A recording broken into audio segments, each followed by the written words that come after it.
All right, I'll kick off. Let's do it. Great. Welcome, BJ's and Guinness fans, to BJ's first ever virtual happy hour. Hopefully not our last. I plan on having some good fun and over some good beer, and we sure hope all of you do the same. And maybe we'll schedule more of these post-pandemic. There are about 250 of you out there. So cheers, thank you for joining us and welcome. I'm Alex Puchner, BJ's original brewmaster. I'm still here after 25 years.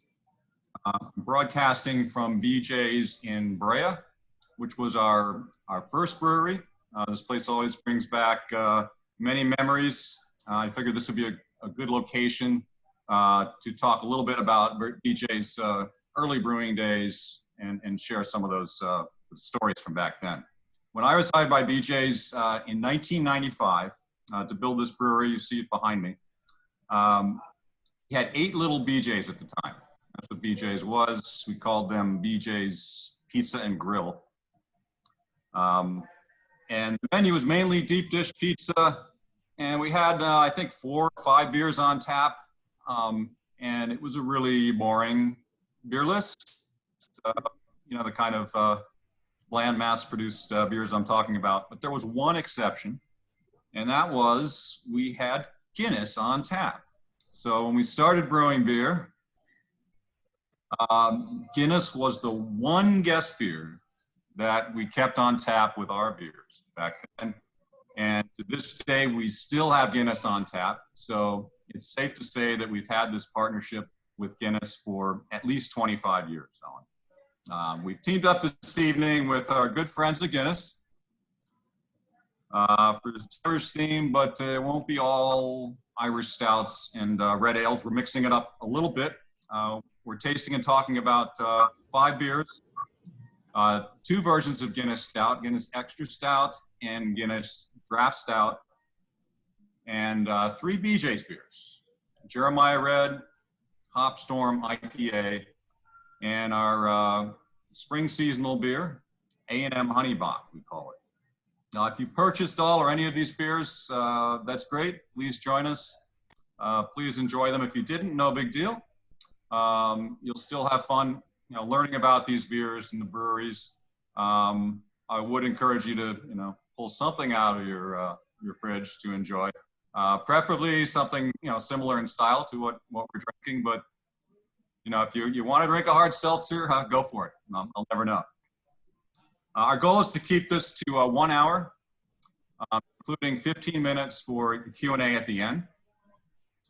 And so joining me, I'll make the introductions now. Joining me from Guinness is Owen Clavin, a Senior Guinness Brewery Ambassador. I met Owen several years ago. We worked on a Guinness-themed beer dinner at BJ's. And it was a real pleasure working with a real Irishman, born in Dublin, lives and breathes Guinness. Well, tell us a little bit more. Thanks for joining us. And tell us a little bit more about your Irish self, Owen. Well, Alex and everybody, thanks very much for having us.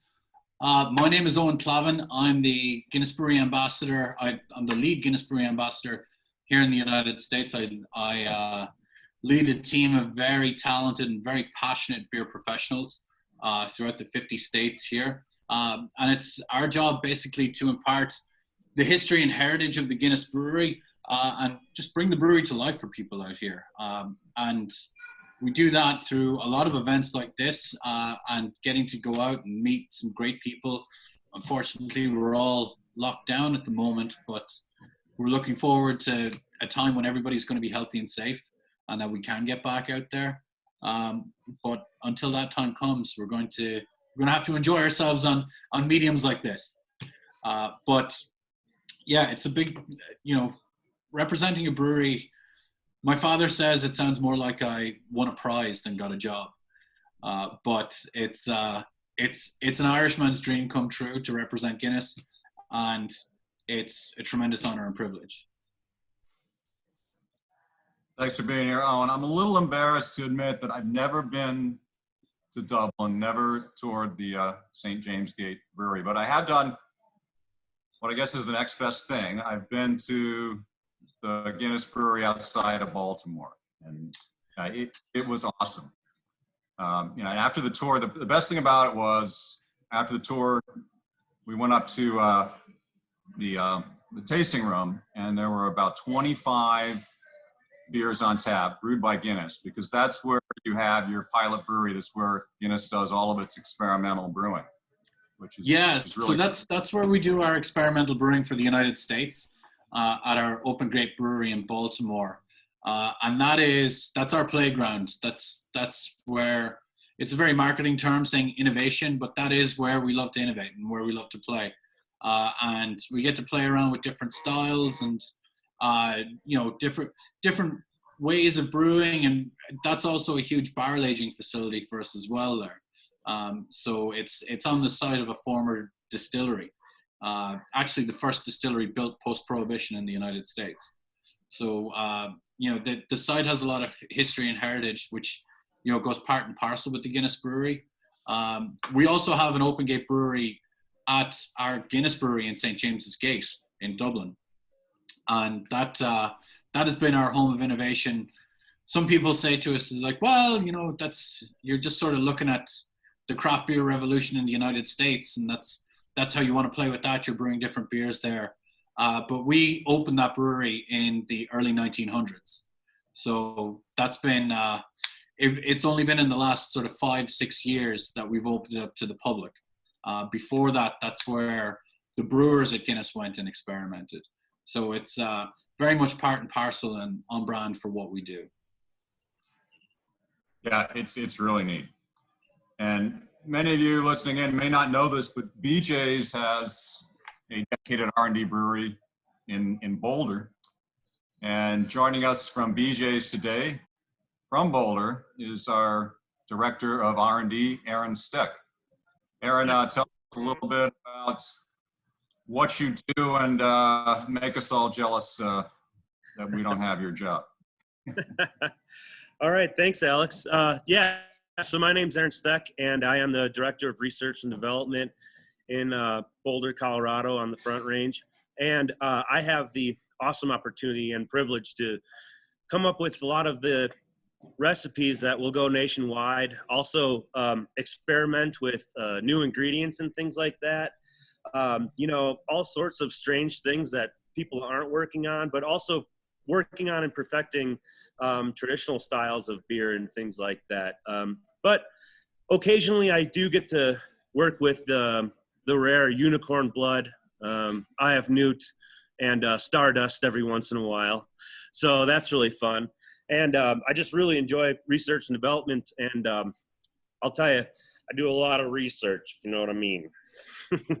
So thanks for that introduction, Alex. And also, if you can see right behind me here, we have some barrels. On the other side of that window is my pilot system where I actually come up with the recipes and brew small batches. So those barrels are actually full of experimental beers with some experimental barrels and all sorts of stuff. So it's the real deal here and kind of on the front lines of everything. It's really fantastic job, and I'm grateful for it.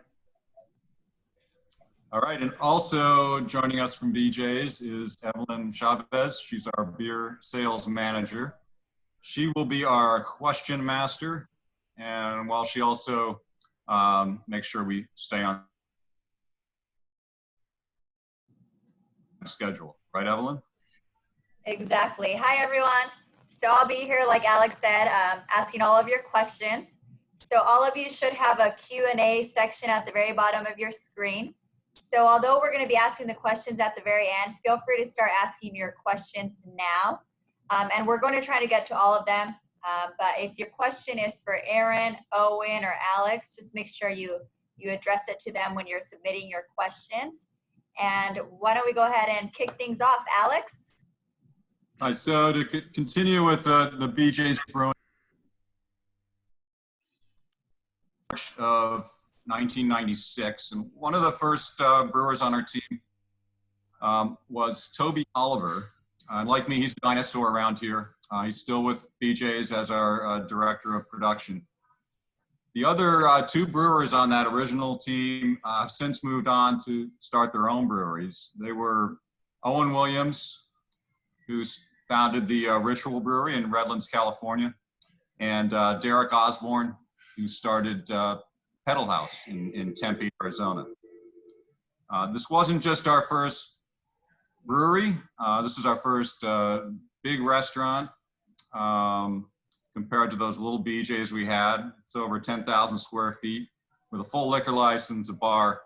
But what our team from back then is most proud of is the fact that, you know, we were brewing pioneers back then. You know, there weren't many breweries. We were, you know, even in Southern California, we were one of the first breweries in Orange County, and we were following in the footsteps of Sierra Nevada, Anchor, Rogue, to name a few of our inspirations back then. It was a neat time.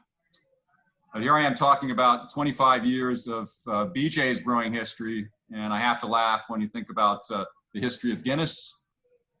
Probably the most historic brewery in the world. Owen, please tell us a little bit about the early history of Guinness while I get ready to pour my first beer here. If you've got a Jeremiah Red, please open it. Excellent. Alex, thank you very much. So guys, for those of you that don't know, come on, Aaron. Make sure, get those beers poured. So for those of you that don't know, the Guinness Brewery was founded by legendary brewer Arthur Guinness in 1759. And he signed an even more legendary 9,000-year lease on what was a 4-acre brewery on the outskirts of Dublin City at the time at a location called St. James's Gate, where that was the old medieval entrance into Dublin City. This old disused brewery, he basically invested every cent that he had into it. And people would question, like, well, why would you not try and buy into an active brewery at the time? But Arthur Guinness was smart. So he was a very shrewd operator.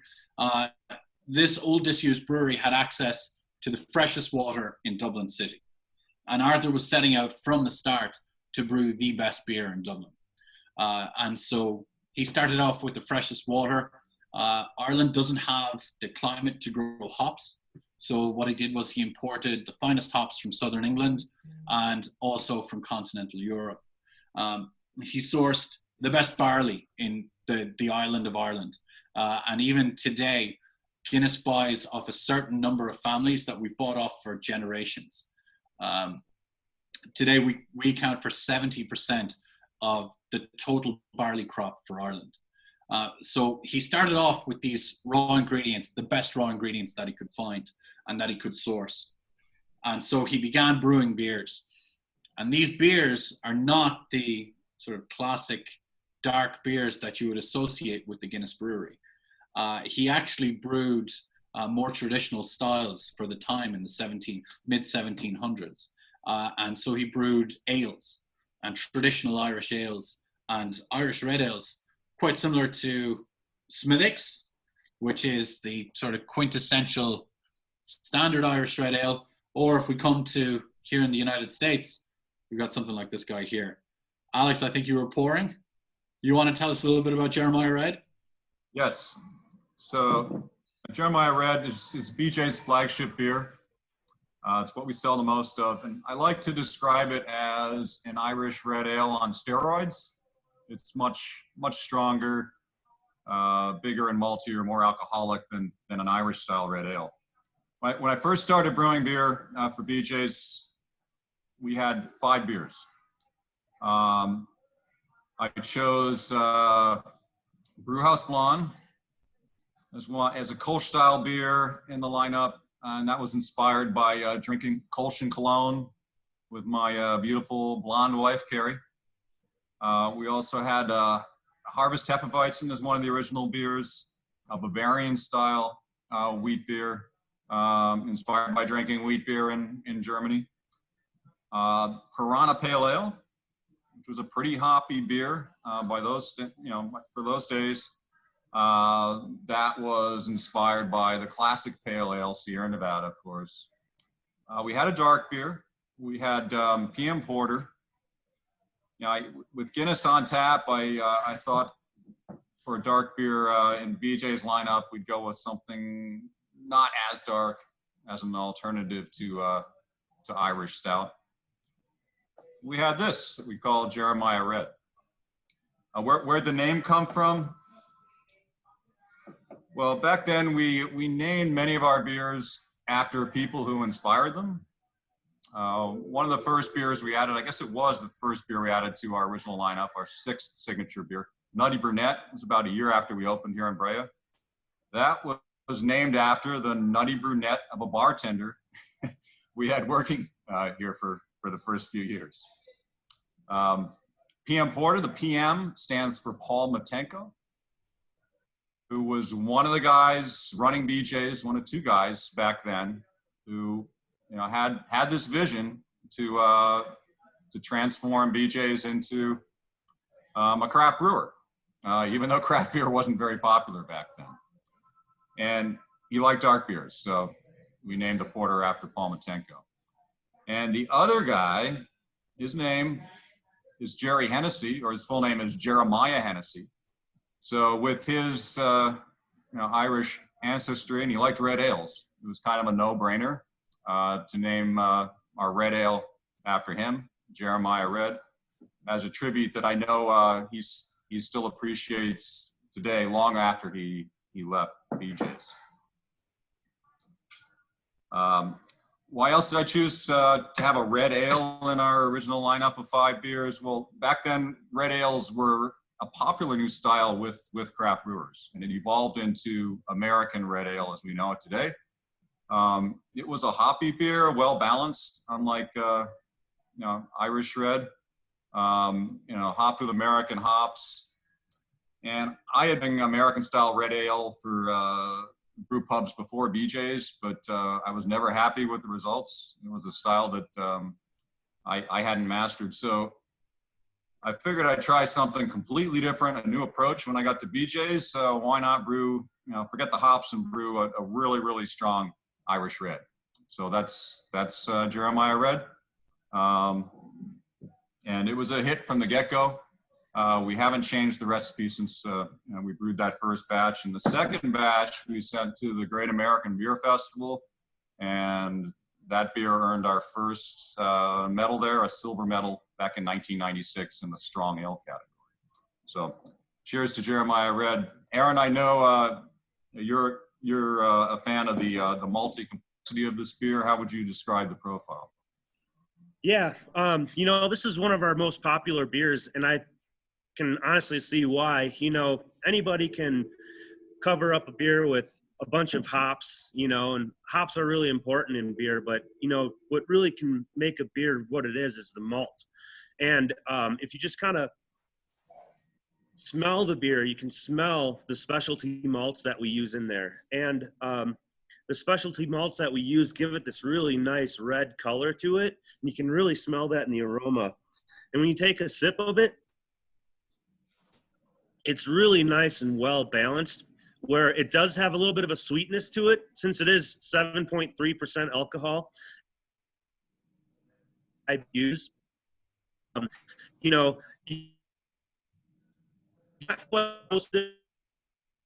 flavor, but also what really shines through here with this malt that we use is a really nice kind of cherry, maybe like a dark cherry note with a little hint of raisin in there, which gives it this really nice flavor profile and just makes it a well-balanced and well-rounded beer. And it's one of my favorites for sure.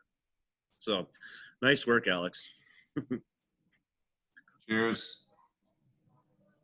So I'm at BJ's. I couldn't resist ordering some food.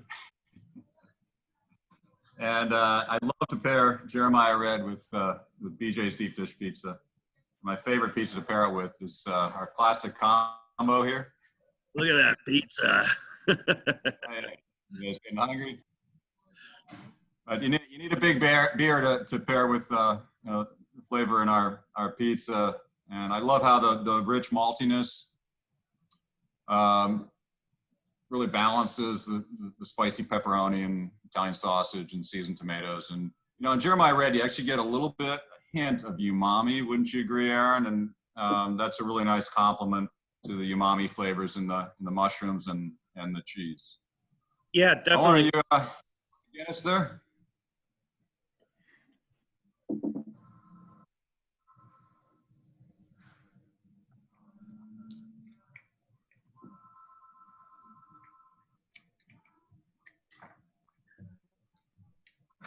Now, sorry, I didn't want the sound of me opening bottles or pushing things aside here to get away from Alex's chewing of that lovely slice of pizza. So what we're actually featuring here now is, we were talking about malty beers. So let's talk a little bit about Guinness Extra Stout. So not something that people would, good man, not something that people automatically gravitate to. People think Guinness is just sort of one thing, but Guinness Extra Stout is the beer that actually sort of put us on the map. And to tell the story of that, we need to go back to the 1700s. So as we discussed earlier, just before we were chatting about Jeremiah Red, Guinness was brewing ales, and ales were the beer du jour. But as we all know, tastes change and times change. So there was this new style of beer that was gaining prominence over in the UK, and it was really exploding over there. And it was this beer that was being drank by the working men in Liverpool and London, and the guys that were working down on the docks. And it was this new, darker, roastier beer that people hadn't seen before. And this beer was named after those guys that drank it, the guys that were unloading the ships down at the docks. They were named the porters. So this beer was called Porter. And Porter was the sort of the IPA of, when we think of IPA today, back in the 1700s, it was the Porter explosion. And so people were really into it. The Guinness Brewery wanted to start brewing its own porter. So Arthur followed the same guidelines that he followed about consistency, about quality, that he brewed with his ales. And so he put that to brewing porter. And he began to brew the best porter in Dublin City. Word got out on this porter. The brewery began to grow and began to expand. And as the years went on, tastes change again. People wanted a stronger porter. They wanted a more robust porter. They wanted a stouter porter. So what did the Guinness Brewery do? They began brewing stout porter, which would be then just cut down to the name stout. So that brings us to sort of where people know Guinness for today. And in 1799, the Guinness Brewery called a halt on brewing all ales that were not porters and stouts. And that would go on for another, sort of 100 years. But the Guinness Brewery were brewing these stouts that were fuller stouts. They were bigger stouts than anybody else was brewing. So what they called it Extra Stout. And this Extra Stout grew in huge popularity in Ireland, and they were able to ship it because of the higher ABV to it and the higher IBUs, so more hops and more malt that they were putting into it. They were able to ship it not only around Ireland through the canal system on barges and up and down the River Shannon to unlock the west coast of Ireland, but they were also able to ship it to the UK. And so Guinness Extra Stout actually made Guinness the biggest brewery in Ireland back in the early 1800s. And this particular recipe of Guinness Extra Stout is attributed to the 1820s, the early 1820s. So this made the Guinness Brewery biggest brewery in Ireland. What happens when you become the biggest brewery in a country? You look to sell even further afield. And so they were looking to ship to the Americas, to the West Indies, to Africa, to Asia, to all of our convict relatives down in Australia. And so they were looking to get these beers onto ships and ship them around the world. And so they actually had to follow the rules of pale ale. So they looked to the brewers in Burton-on-Trent in England. And in Burton-on-Trent, they were famous for brewing these classic pale ales, these British pale ales. And as the British sailed around the globe and formed the British Empire and took over most of the planet as we know it, they were shipping their beer around. And what they found was that, unlike sort of wines and spirits, that beers were not going to appreciate over time when you left them for long periods of time in wood, in oak barrels. And so they had to find out a way to, lengthen the life of this beer. So they wanted some extra oomph to it. They wanted the alcohol not to degenerate over time. So they added extra malt, and they wanted more preservatives. And we've been using preservatives in beer for a long, long time, natural preservatives. So Alex, what's the natural preservative we use in beer? Oh, would that be alcohol? Well, it could be alcohol, but Hops and alcohol. Hops and alcohol would be the way to go about it. Oh, yeah. And so what they did was they added more hops to the beer, and they brewed it with more malt to get more alcohol in it. And so, as we say, brewed roasty and malty for voyages long and salty. So they were able to ship to the West Indies and the Americas. In the early 1800s, we shipped to the West Indies. We had a West Indies porter, which was the precursor to what we have today, which is actually our #1 beer worldwide, which people don't really know. It's Guinness Foreign Extra Stout. So Guinness Foreign Extra Stout to pale ale Guinness Foreign Extra Stout to Guinness Extra Stout is like IPA to pale ale. And this is the beer that we shipped around the globe, and it made us the biggest brewery in the world in the 1800s. So it's just been a huge beer for us. It's a brewer's favorite. I know Alex, myself, and yourself, we often talk about it. And when you can find it here in the United States, it's absolutely incredible. But this is the beer. We have 3 breweries in Africa that brew almost exclusively Foreign Extra Stout. We have breweries in Asia that brew it. And many places you go in the world, if you ask for a Guinness, they won't hand you a pint of Guinness Draught Stout. They're going to hand you a bottle of Guinness Foreign Extra Stout. And it's an incredibly special beer for us and something we're very, very proud of. Agreed. Yeah, it's my favorite Guinness Stout. Yeah, agreed. I love it. Almost as good. But Guinness Extra Stout is also amazing with food. Am I right, Aaron? Oh yeah, that's right. So, hold on. I'm getting a word from our sponsors here. Just a second. It's BJ's Hickory Brisket, Bacon, and Burger. So big, so bold, so beefy. Come into our restaurant. We'll sell you the whole seat, but you only need the edge. So what we got here is the Hickory Brisket and Bacon Burger. And I think it pairs really well with the roasted malts in this beer. Complement the barbecue sauce with it. Also, the little bit smokiness from the bacon works really well with it. And since this beer is carbonated, we're going to talk about nitrogen. It really helps for the next bite, because this burger is so bold, to cleanse your palate in between each bite. So I think it's just a great pairing with it. So back to you, Alex. I think you missed your calling there. I want to see you do TV commercials. So let's get back to IPA. Good introduction to IPA from Owen. Open a hop storm if you have one, or whatever IPA you got at home. American style this time. So, IPA was not in our original lineup.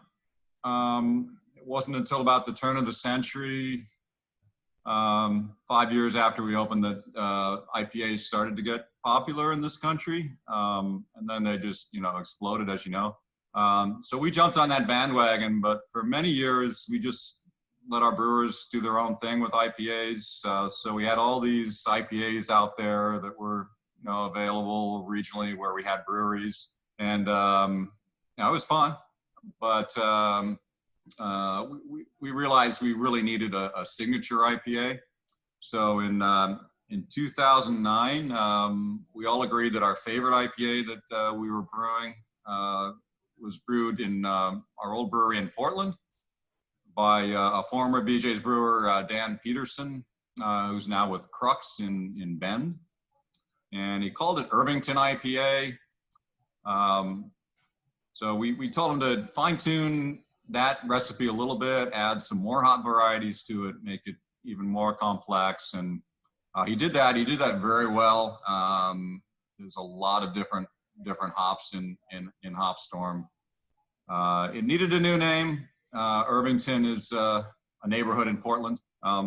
So in 2009, we launched the new and improved Irvington IPA as Hopstorm IPA. This is a pretty friendly IPA. It's not an in-your-face West Coast style IPA that's full of tropical, fruity, and dank, as we call them, hop flavors. It's fairly complex, but not excessively over the top with the hops. And Aaron, I know you've got an exceptional palate when it comes to hop flavors. So how do you describe this beer? All that practice. Yeah, lots of practice, a lot of research. Yeah, so I mean, when I first started brewing for BJ's as a production brewer, this beer had started to roll onto the scene as far as a nationwide beer, you could say.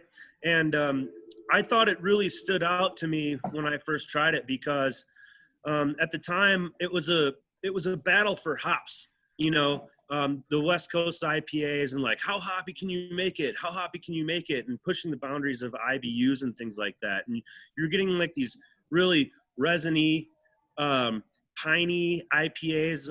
And I thought that the Hopstorm really kind of stood out because it's got this really nice kind of floral aroma to it. And, you get a little bit of the citrusy flavor when you try it. And a little bit of that little hint of pine in there. Also, you get slightly earthy umami flavors in there as well. But it's really well balanced by the caramel malts that we use in there. You can see it's got a little bit of a orangey tint to it, and that's from the caramel malts that we use in there.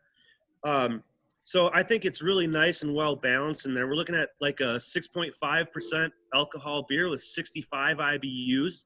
So that's really great, especially for me.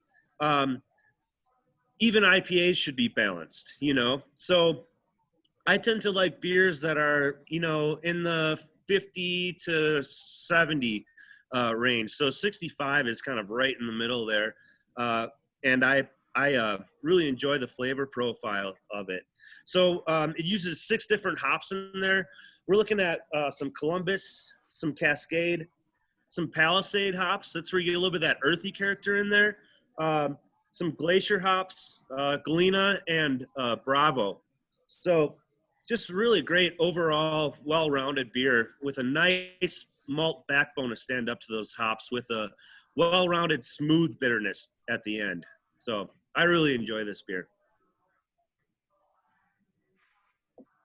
Yeah. So I ordered our honey Sriracha Brussels sprouts because I love Brussels sprouts. And this is a perfect pairing. Hoppy beers in general pair great with spicy foods, and especially a really drinkable, IPA like this. It helps to cool your palate of any lingering spicy heat. And Brussels sprouts have earthiness and of course a bitterness to them, and those are very hop-like characteristics. So it's a really nice complement with an IPA. Yeah, Alex, if I might add, I think the reason why IPAs pair really well with spicy food is because the alpha acids that we find in the hops, it's a natural compound. It kind of breaks up the capsaicin and it kind of clears your palate and your tongue. So instead of that capsaicin just kind of lingering on your palate, the alpha acids help break that up. And that's why it pairs really well with spicy food. So I thought I just might add that little tidbit. Good stuff. Owen, what's next? Well, gentlemen, so our next beer is one that we're all quite familiar with. It's a little beer called Guinness Draught Stout. So Guinness Draught Stout is the world's first nitrogenated beer. Okay? I like you've got... My can looks different. Well, so we actually, look, I'm prepared too, Alex. So we actually do limited run cans. The white cans feature some of the classic artwork from our advertising that dates back to the 1930s and 40s. And it's, we use the artwork from an artist named John Gilroy, and it's one of the world's longest running continuous advertising campaigns. But the beer that we're talking about, Guinness Draught Stout, this is poured from a can, and I didn't have it chilled enough, so the height of the head is actually dictated by how warm the beer is. It's not the way you pour it, it's the temperature of the beer. Because the beer, when you pour it, the beer and gas is in a solution together. Heat draws the gas out of the solution, so that's going to give you the thicker head. But Guinness Draught Stout, we talked about Guinness Extra Stout and Guinness Foreign Extra Stout. But Guinness Draught Stout is a beer that was created to solve a problem. And that problem was internally known as the perfect pour problem.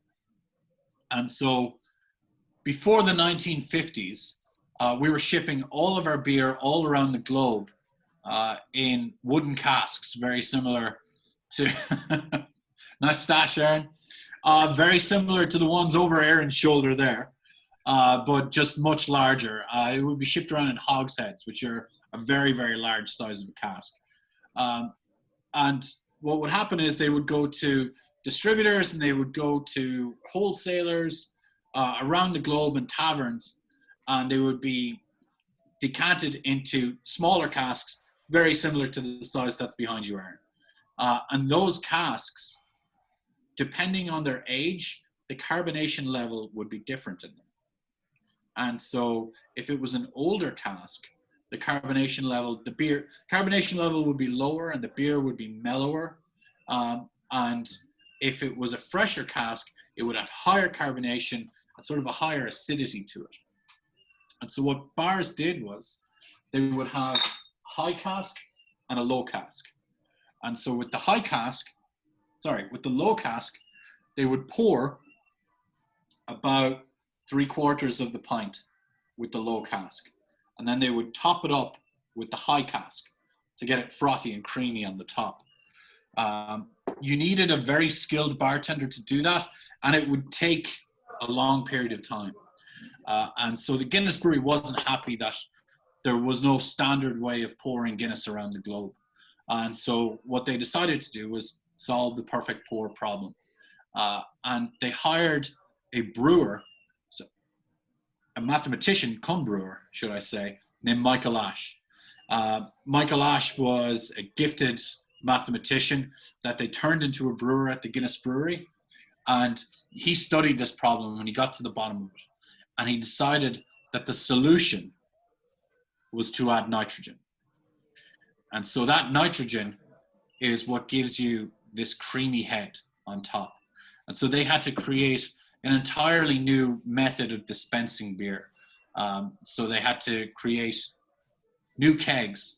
They had to create new gas systems. They had to create new faucets. And that's why if you go into a pub, you'll see the Guinness faucet is different to pretty much all the other faucets that are on the bar. But what he did was create the world's first ever nitrogenated beverage. And that beer was Guinness Draught Stout. And for everyone that's out there who has a Guinness Draught Stout in front of them, the way to take your first sip of a pint of Guinness is you have to look to the horizon. Okay? So when you look to the horizon, you have to bring the beer up to your lips.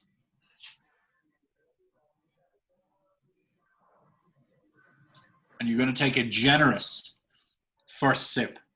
And with that generous first sip, you're going to get a mixture of that creamy head and the roasted barley body below. And you want to get that mixture because you want to taste everything. And Aaron, Alex, you guys know a head is what keeps all those flavors inside in the beer, keeps those aromas in there, that you're able to taste the beer. And this is a beer that's done very well for us, as you might imagine. But funnily enough, it actually wasn't until the 1970s. So it was launched in 1959 to celebrate the bicentennial of the Guinness Brewery. But it wasn't until the 70s that it overtook Guinness Extra Stout sales in Ireland and the UK. And it still has not overtaken Guinness Foreign Extra Stout sales. So this beer that everybody equates with the quintessential beer of the Guinness Brewery it's our number 2 beer worldwide.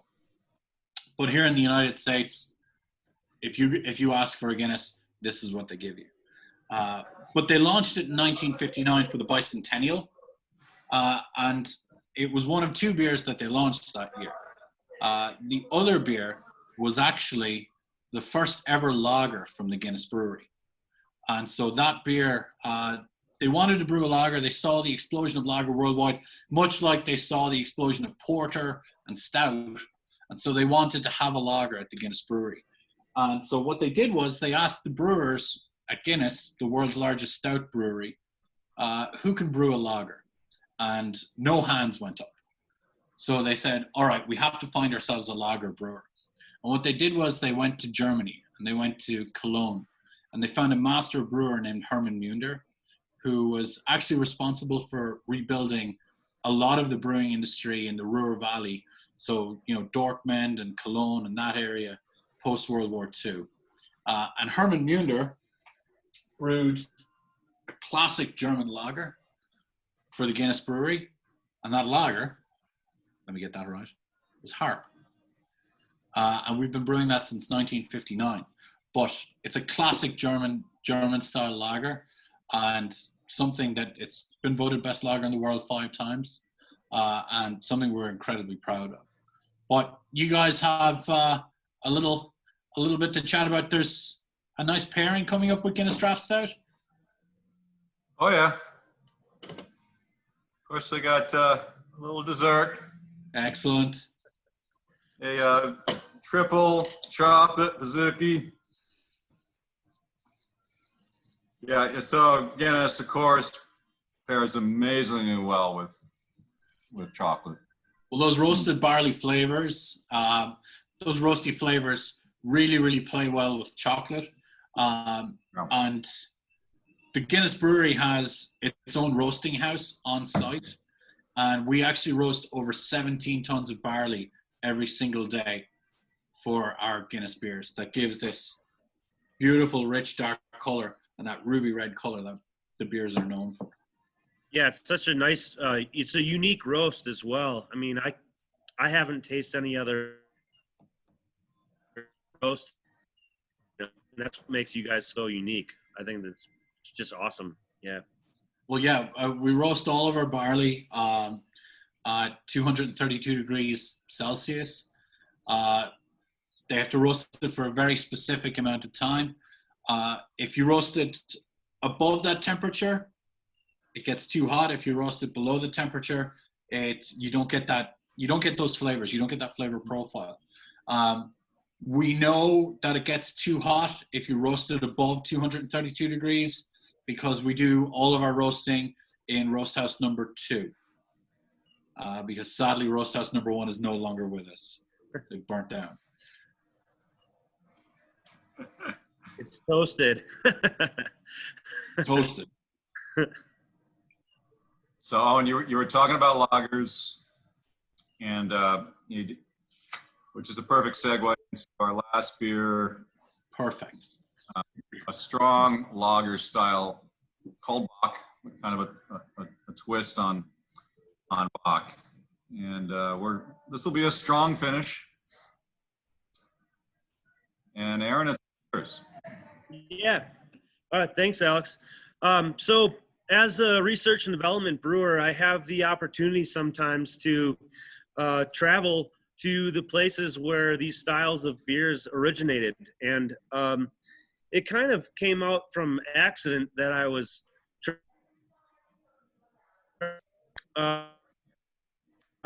plans fell through, and I was going to Europe anyway, and my friend Mateus set up a few-day journey for me.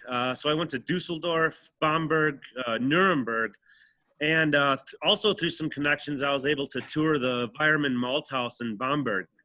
And when I was there, I was able to check out different roasting techniques and things like that in the malting process, and then go out on the town and try different types of beers. So when I was in Germany, especially Bamberg, it was around a time called Fastenzeit, which is a time where they, instead of eating food, they drink beer and fast, right? And so there's this type of beer that I discovered over there. It was called Fastenbach. My friend Mate trying to explain to him about this beer. I said, "Oh yeah, I discovered this Fastenbach." He says, "What are you talking about?" I said, "Yeah, Fastenbach." He's like, "What?" "Oh yeah, Fastenbach." Oh, that's what I said. So it was really intriguing. I didn't have a recipe or anything. I just had my palate and my taste buds to go by. So I got back and I brewed my own version of a Fastenbach, which is like a paler version of a Bock beer, and it turned out really great. It won this double. That leads into the next part of the story, where each year my friend Mark Anyevis, he works for Redstone Meadery, and he's the head mead maker over there. Mead is fermented honey wine, and so we decided that this year we would use this Bock beer as our base beer to brew our annual collaboration. So we kind of took the style of beer that I discovered and added a whole bunch of orange blossom honey to it. So it's kind of a hybrid between German Bock lager and honey beer. So lagers are a little bit different from ale. As Owen said, lager means to store. So it ferments at colder temperatures for long. It's a lager. The colder temperature takes a little bit longer for that reaction to happen to create the alcohol and things like that, right? So anyway, we decided to brew this beer with lots of honey, and then we entered it into the Great American Beer Fest in 2019, and lo and behold, it won a gold medal in the honey beer category. So that was just a huge success for us, and I thought it was just so awesome because the beer tasted great to be, and really good flavor. Has the honey Bock for Mark, the two people that brewed the beer. It's kind of traditional for BJ's, just like the Jeremiah Red. Go ahead. You can see here. Typical Bock beers will be a little bit darker than this, but it's got this really nice copper to orange hue to it. And the aroma, you get this really awesome malt flavor. So the German malts that we use in this are from the Weirman malting facility. So with this particular malt that we use, the Munich malt, you get this really nice kind of biscuity crust. And it also is really well balanced by this nice sweetness of the honey in there. The orange blossom honey gives it a little bit of a maybe a slight citrus kind of flavor to it, which balances really well with the bread character to it. So it's almost like honey on toast kind of thing. And so if you taste it, you can taste the alcohol. This is originally meant to be like a fasting beer. So it's supposed to while not eating food. So I say there's a sandwich in every glass. It's liquid bread almost. So we're looking at 8.8% alcohol with 30 IBUs. It's full body, rich malts. And I think this one pairs really well with the dessert. And, it's not only dark beers with chocolate that pair well with desserts. You can also pair a Bock beer with dessert. So what I have, it's the BJ's salted caramel Pizookie. And so what we have, ice cream and the sweetness. The caramel pairs really well with the honey in the beer. Also, since it's high alcohol, that will also kind of really help scrub the palate with the sweetness and things like that. It's a fantastic pairing, I think. I'm really very pleased with this beer. I couldn't have done it without my friend Mark and Redstone Meadery without supplying the honey and everything. Fantastic beer. And I look forward to creating more beers like it. So, yeah. Excellent stuff, Aaron. Yeah. Beer. That is a real good beer. Yeah, thanks. And I'm back. Hi, everyone. Oh, hey, Evelyn. So it is time to ask all of your questions. We actually have a lot of questions that have been submitted. First question, how many beers have you had, Evelyn, while you disappeared? Well, a couple. I'm just kidding, only one.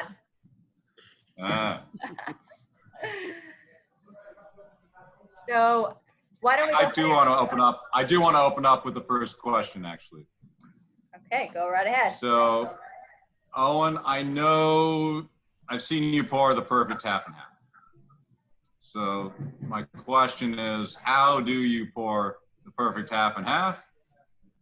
And, in this case, a dark and tan, because I think Hopstorm IPA makes a really good dark and tan with Guinness, right? Yes. So one thing I would say, let me get this up here.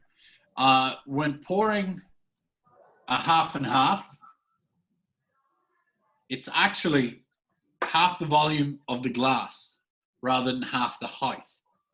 And so with that, you're going to go higher than halfway on a tulip glass, a classic tulip glass, just because it's narrower at the bottom. But we're using a Hopstorm IPA.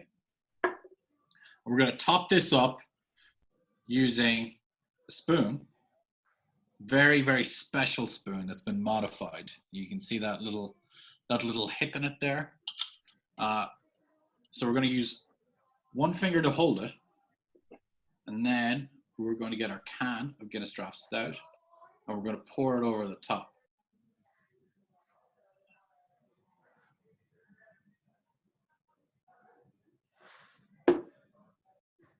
And so that spoon is actually taking all of the force and velocity out of that Guinness Draught Stout. So it's not going to sink down into the bottom. But the funny thing about it is that Guinness Draught Stout is a dry Irish stout. So if you were to go into a restaurant and ask for a dry white wine, you would ask for a wine that's not sweet. And Guinness Draught Stout is not sweet. It's a dry stout. And so when we say that, it means there's less sugar in it.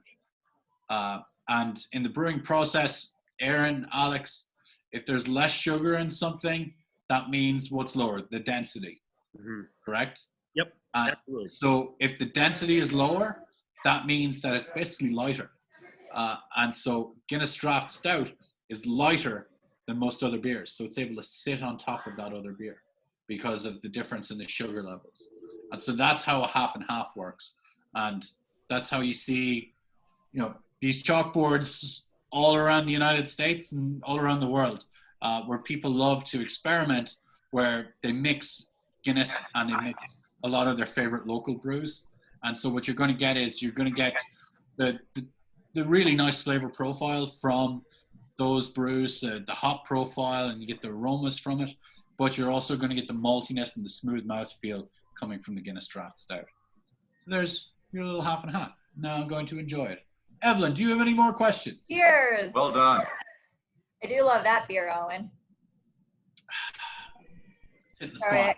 I had to take a sip of my beer really quick. All right. Compose let's yourself. just go You're all ahead. right. Let's jump into our questions because we only have a few minutes here. And actually, Aaron, the first question is for you. It is actually from Justin K. And he wants to know if you have any new recipes coming out soon. Which actually, I'd love to know that too. Yeah. Well, thanks. That's my cousin. Thanks, cousin Justin. Hi, cousin. Actually, in June, we're going to be releasing our Pilsner, which is the Enchantress Golden Pilsner. And it's a Bohemian style Pilsner where it features malts from Europe and hops from the. It's going to be a really nice thing. I'm really excited about it. I've developed this recipe several months ago because in research and development, you have to, be ahead of the game. So I've personally been drinking a pint of it every day, keeps the doctor away. It's a great beer. It's got great flavor profile. I'm really excited for it. So hopefully we can pull out of this COVID thing pretty soon so that everybody can try it. We're going to be able to try it no matter what, but I'm looking forward to it. Thanks for the question, Justin. I really appreciate it. Thank you, Aaron. I'm excited to try it soon, too. All right, and the next question is actually for Alex.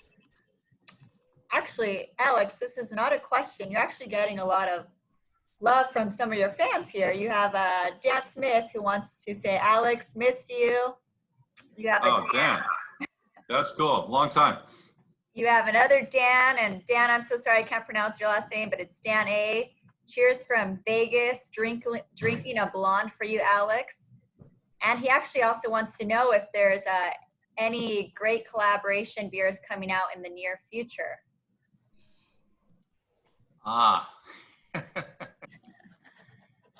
Yes, in fact, well-timed question.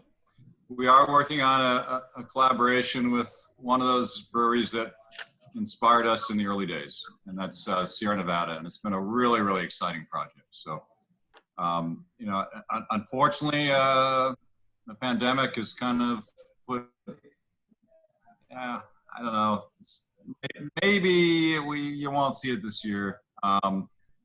But we're still working on it. We love the beer, and it's so much fun working with their R&D team. Aaron, you've had a lot of fun with it. So if you don't see it this year, you'll definitely see it next year. But there's still a chance you'll see it this year. All right, thank you, Alex. And the next question is actually for Owen, which actually I think I know the answer to this. But Owen, earlier you were pouring the black and tan. And inside of that Guinness can, there seems to be a little ball inside of the can. What exactly is that inside of the can? So, I never leave home without these. Inside every Guinness can, when you have an empty can of Guinness, there's going to be a rattle inside of it. And so inside the can, there's actually what we call a widget. And so that widget is a little plastic ball. And on the ball, there is, if you can see there, there is a tiny hole. Okay? So that tiny hole is a little master. So at the start of the canning process for Guinness Draught Stout, what happens is every can, there's no top on it, all right? So what we do is we put carbon dioxide into the can. When we put carbon dioxide into the can, it pushes all the air out. Carbon dioxide is heavier than oxygen and heavier than the air that we breathe. So air is the enemy of beer. If any of us were, when we were in college and we were at a party and we woke up on a couch and there was a beer on the coffee table the next morning, it certainly did not taste as good as it tasted the night before. I know all. I knew I had you, Aaron. I knew I had you. So what we do is we get rid of all of the air out of the can. We fill the can full of beer, and then we put a shot of liquid nitrogen into the can. And we drop the widget in, and then we cap it.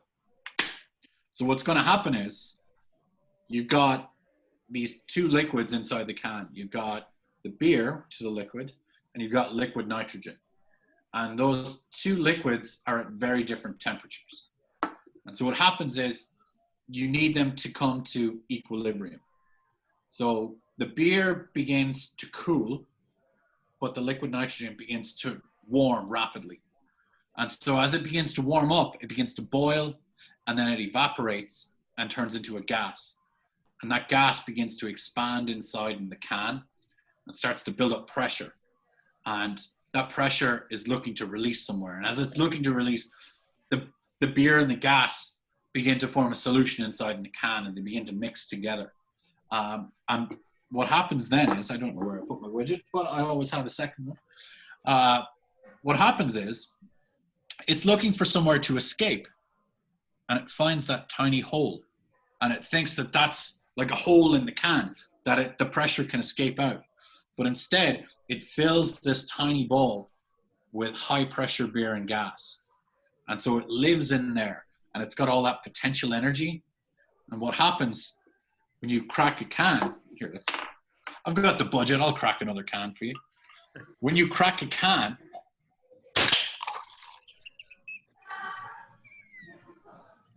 you get that surge. And what's happening is, imagine if you opened a balloon at the bottom of a swimming pool and you get this jet of high pressure coming out, and it's a jet of high pressure beer and gas coming out of the widget and spreading its way inside in the can. And while we have it, sorry, I've hidden my glasses. When we pour it, what you're going to see is you're going to see that surge and that cascade. And that, my friends, is what the widget does. It gives you the beer that you want to buy at the pub, but it gives you the experience at home. So that's what the little ball inside the can is for. Thank you, Owen. You're welcome. I've never seen anyone get so excited about a widget. Yeah, Now that has to be the coolest widget on the face of the earth. That's awesome. I'll say. You know what? I'm drinking a Guinness after this. Alrighty, our next question is for Alex, and this is from Risky J Lettuce. Jeremiah Red is pretty unique colored beer. How do you achieve that? Great question.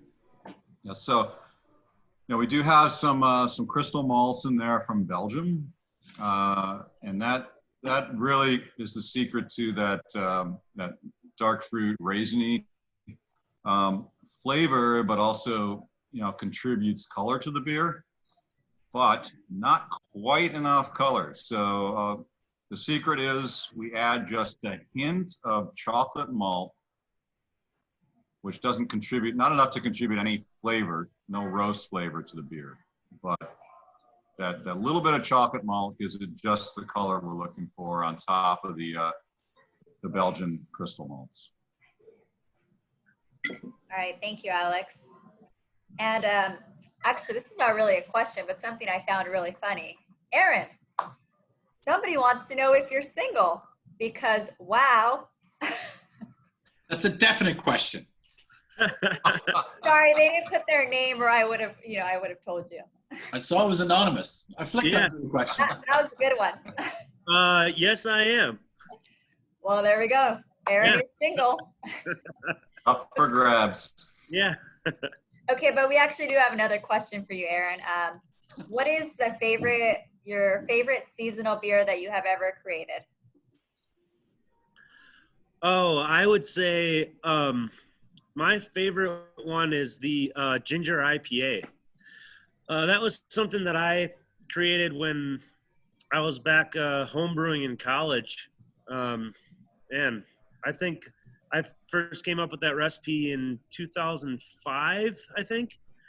Just like, who's ever heard of ginger in beer, I thought that the spicy characters from hops would work really well with the ginger profile. And if done correctly with the caramel malts and things like that, with the right selection of hops, ginger can work really well in a hoppy type of beer.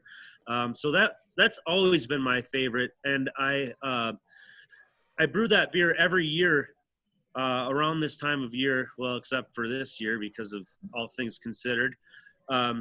So that's been one of my favorites that I always like to go back to, and I've always been improving it and making it better and better. So ginger IPA, I would say, is one of the most unique beers that I've made and is one of the most drinkable, surprisingly. Yeah. I do remember that beer, and it is really tasty. Yeah, thanks. All right, Owen, we actually have an Ed that wants to know, are the Guinness kegs that I enjoy in the U.S. brewed in Dublin? So every drop of Guinness Draught Stout that is consumed in the United States is brewed at St. James's Gate in Dublin. There's no difference to the beers. There's no like, oh, there's Irish Guinness and then there's the Guinness that they ship abroad. There's one keg line and there's a Y at the end of the keg line. And so one side goes domestic and the other side goes international. But that all comes off the same kegging line. It's exactly the same beer. And if you serve it at the right temperature, if you serve it at the right pressure with the right gas mix, if you use tulip glassware, if you've got clean lines, which everybody should have, hopefully, and you serve it with the care that it deserves as one of the world's great beers, you should have a pint anywhere in the world that should be every bit as good as the pint you get in Dublin. Alrighty, good to know. Thank you, Owen. And it looks like we're actually down to our last question. I'm so sorry. I wish we could have got into all of our questions, but we actually saved the best question for the best person here. I'm just kidding. No, the master who created it all. Alex, this question is for you. How many breweries does BJ's have? Good question. So, yeah, we've never been a brew pub chain. We fell into this model when we opened Brea of centralizing our brewing and supplying other restaurants, and that really made a lot of sense. It's not really wasn't something we thought about, but it just worked out that way. So we do centralize our brewing, and we have 6 operating breweries. Our largest brewery is in Temple, Texas, and that's the only brewery that's just a standalone production brewery, and that's where our canning line is. Also, our cork and cage bottling line, if you've seen our Grand Cru bottles.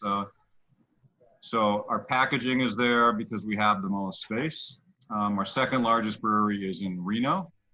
We also have breweries in Chandler, Arizona, 2 in Southern California, here in Brea, and also in West Covina. And I can't forget our little brewery in Boulder. So 6. Alrighty, well, thank you, Alex.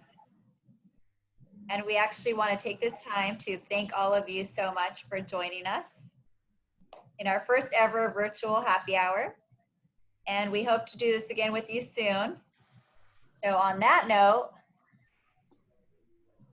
cheers, everyone. Cheers. And we hope to see you soon. Sláinte. Yeah. Enjoy, guys. Be safe out there. Enjoy. Thank Bye. you. Be safe.